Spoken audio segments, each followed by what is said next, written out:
Hey guys, how's it going? This is the real Randy Chavez coming at you with another Pokemon sales data video. I don't know what happened to the hat. It used to be so good and now it is flat. I don't know how to fix it. Anyway, let us jump right into it. We have a Flareon first edition PSA 10 from the Jungle set, sold for $822. I believe that is a record price point for that card. Also, hope you guys appreciate this because it hasn't happened in a while, but usually every time a PWCC auction comes out and I'm watching everything. By the way, we're going to have a live stream of that tomorrow night where I'm going to live stream my reactions to everything. So that's going to be fun. Make sure you tune in for that. It's going to be and it's not everything on the list, just a decent amount, what I like, what I think is important. But I was watching like 300 items and things were ending, and I had to, in order to watch more items that were coming up, I had to say, okay, I'm going to unwatch these that either aren't going to end or whatever. I'll watch these, and then as these things are ending, I will unwatch them, and the struggle was real today.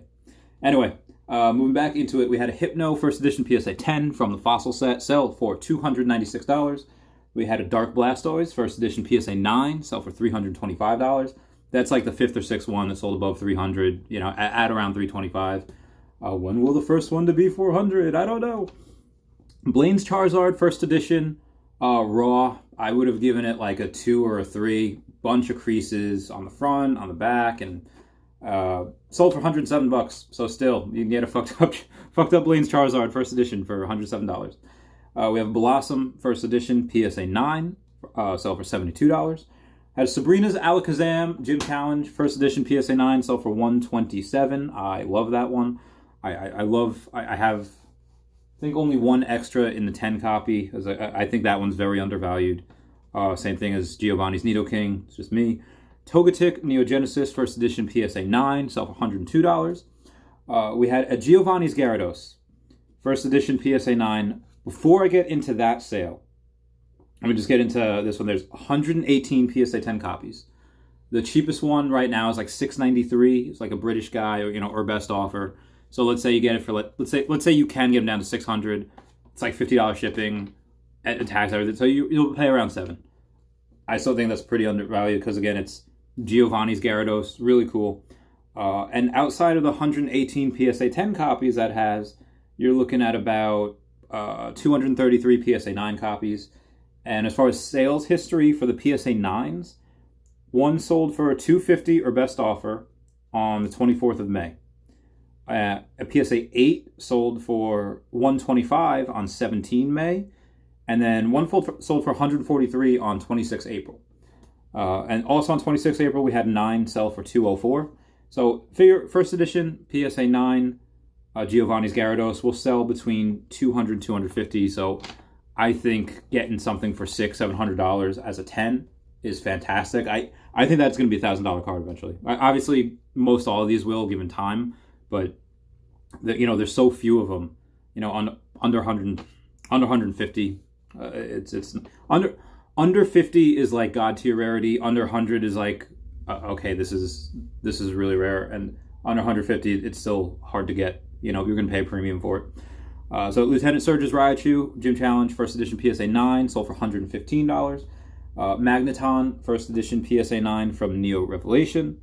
Sold for $77. I'm sorry, that's a Magnemite. My bad. I don't think it was a Magneton. I'm pretty sure it's a Magnemite. Misty's Tentacruel first edition PSA 9 sold for $91. Erica's Clefable first edition PSA 9 sold for $63. I think that's a cool card. And like I've said it before, Erica, so much of her Pokemon aren't actually her Pokemon from the games or from the anime. Like her Dragonair, her Clefable. I don't remember having those in the anime or the game, either or. Past that, we had a Heracross. This one was interesting because it was first edition PSA 9, and it's the bid started, like the auction started at $200. And I've done this before. I did this like a year and a half ago or a year ago with that first edition PSA 10 Hitmonlee. Started at $100. I bid it, I got it, and like last month I sold it for like $550. So for this one, this Heracross first edition PSA 9, $200. All you have to do with things like this, even if you're paying at market value, make that one bid. There's a good chance that you're going to get it. And this person got it, and in like a year or two, might be able to sell it for $1,000 because that Heracross PSA 10 is ridiculous to sell. It is very, very hard. Or I'm sorry, it's ridiculous to grade. Probably pretty easy to sell because so many people want it. There's so few of them out there, but very, very hard to get, very hard to grade.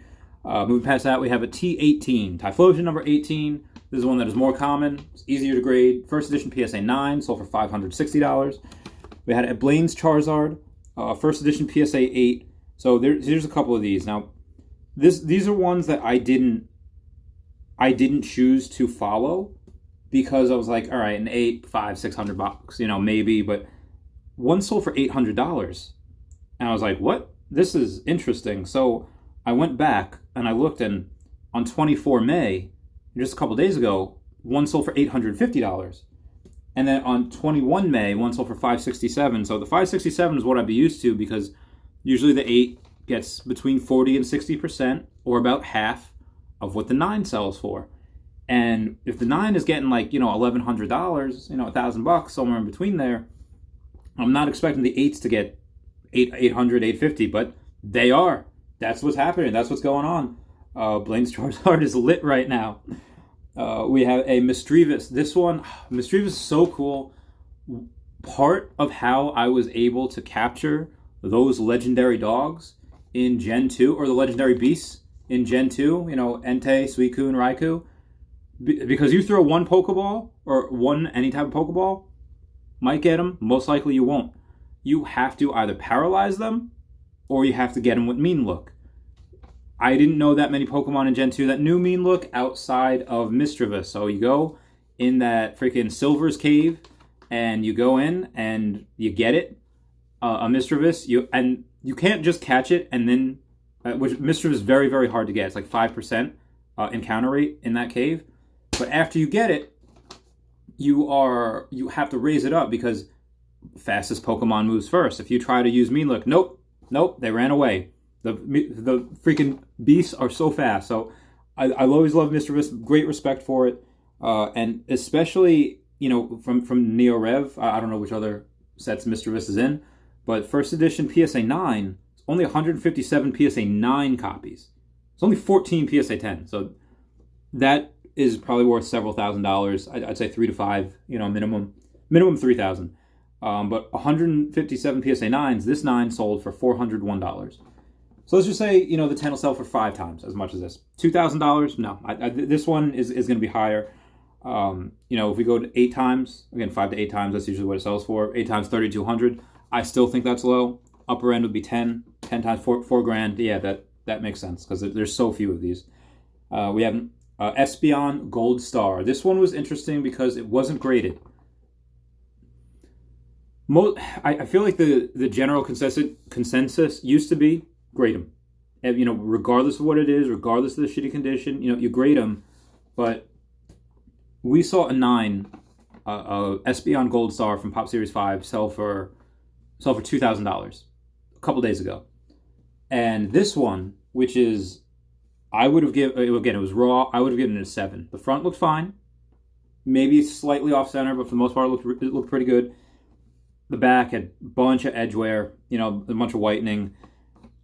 Still looked good. Again, if the only damage on a card is on the back, it's probably not bad. But this 7, it got $1,700. So the fact that you're getting again, well, I think it's that. No way. I think it should be an 8. If that was an 8, maybe like a BGS 8 because they, freak up real hard sometimes. But this is something that if it was actually graded a 7, maybe you'll get $1,000. Maybe, probably not. But you're a lot of things that I've seen it with Blaine's Charizard. I've seen it with a bunch of WotC. Is that you're able to, if a card, let's say, is gonna get a 7, but if it's raw, people will be like, oh, maybe they'll pay an 8 price. That's just what I've seen. Whatever grade you think it's gonna get, it'll sell for what the next grade would be. And that's what I've seen. So if you have a raw copy and it's near mint, let's say it's not like horrible, it's going to get like a 6 or 7, something like that. I wouldn't grade it. If you're looking just to sell and make as max money possible, I wouldn't grade it. Put it on auction, and most times from what I've seen, it will sell for more. And just I was watching one of SM Pratt's videos before, his giant. I keep on there's an air conditioner down there, and I keep tripping over it. Anyway, he said that Pop Series 5, where you get the Espeon and Umbreon Gold Stars, one that the pull rate is like 1 in 40, so it's very, very hard to pull. And then also with these Gold Stars or with these Pop Series, you can't weigh the packs. Like, you can weigh the packs, but it's not going to make a difference whether you get the Gold Star or you don't. So it's really, really interesting. You really, pot luck. So anyway, that is just me. That is for today. Again, live stream tomorrow night. I don't know when. Probably like 9, 10 o'clock Eastern Standard Time, when everything starts to like boom, boom, boom, boom, boom, boom, boom. We're probably going to have like a good 40, 50 items to go through. And there's probably going to be pauses in between. So the live stream will probably go for over an hour, maybe 2 hours. But like I said, there's going to be some times where, okay, this item ended, and we're not going to have another item for 20 minutes. So you'll watch me like drink a protein shake or eat a snack or whatever it is I can do in 20 minutes. So, by the way, guys, that is it. Love you all. I will talk to you later. Bye.